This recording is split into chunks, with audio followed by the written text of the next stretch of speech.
Obviously, you heard the news this morning about Mike Bossy. I know he's probably before your time. Can you a thought on just the accomplishment that he was, and 9 times 50-goal scorer? Yeah, for sure. I mean, like you said, a little bit before my time, but obviously you hear about him and you watch old games of his, and your parents talk about him. So I mean, it's a sad day for sure. He was a legend of the game. What he was able to accomplish at any period of the NHL is incredible. So definitely sad day today, but I mean, one of the best of all time, and unbelievable career. You think of that accomplishment, 9 straight 50-goal seasons, and obviously how hard it is to score 50 goals, but is it almost kind of mind-blowing when you think about that number now? Yeah, I think to be able to have 9 50-goal seasons in general, but in a row is, I mean, I don't know if that's ever been done before or will ever be done again. It's an incredible accomplishment, and obviously his team's success as well is probably what he looked back on most fondly, no question. So, yeah, it's a legendary player in this league, and like I said, sad day today. Thanks, Ryan. Hey, Ryan, what did you think of Chris Russell's body check on Granlund early in the first period last night?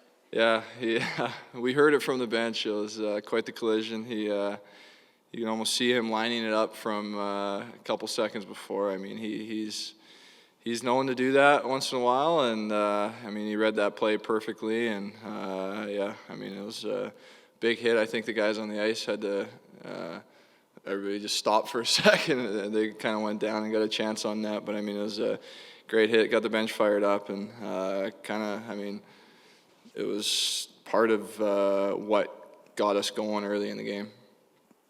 On Draisaitl's first goal last night, Barry keeps it in, passes to McDavid, and then you get it. Like, in that situation, are you even thinking about, well, I'm going to take a shot here, or do you just know all the way, just tap it over to Leon? I definitely would take a shot if it was there, if it presented itself. But the guy, their offside forward, kind of came over to me, and so I knew that I could kind of see that the D was still in front of the net too. So I knew Leo would be open if I could get it to him quickly, so I tried to, and he obviously, you get it to him in that spot, he doesn't miss often. He definitely made no mistake. When you have 11 forwards, can you, I'm not asking you to do an imitation of Jay Woodcroft, but can you give us a sense of the difference in the attention you have to pay, because there's going to be a variable every time now, instead of, so if you hear your name, it's not just your line, and just what that's like on the bench and how he calls that? Yeah, for sure. I'm sure it makes it a little tougher for him having to kind of put different lines together, different guys with different centerman and wing, and try to get that going. But usually it's just he'll call it the line, and so it definitely adds a different element to it. And on the bench, like you said, you kind of got to be ready at any moment. You could be going right after the second shift after you get off. So definitely adds a different element to it. But he's always very into the game and very on it on the bench. So it helps us too. You did a nice job after the Calgary loss of bouncing back, and you bounced back against, after the Minnesota loss.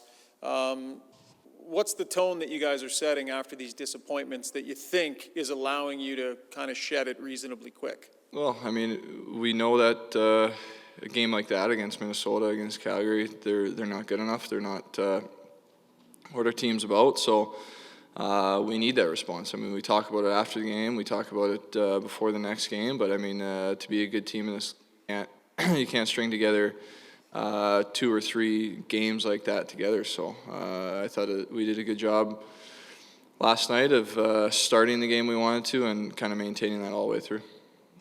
All right, so Vegas tomorrow, and just give us I mean, it's obviously a 4-point game, huge game for them as well.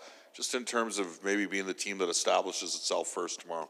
Yeah, I mean, it's we know it's a big game. I mean, every game is a big game, but I mean, we know tomorrow's a big game for both sides, and we're back in our building, so we did a good job in the past month or so at home. So I mean, we got to keep that up and make it a tough place to play. And it's going to start, like you said, right at the beginning of the game, and establish our pace, establish the way that we want to play right away.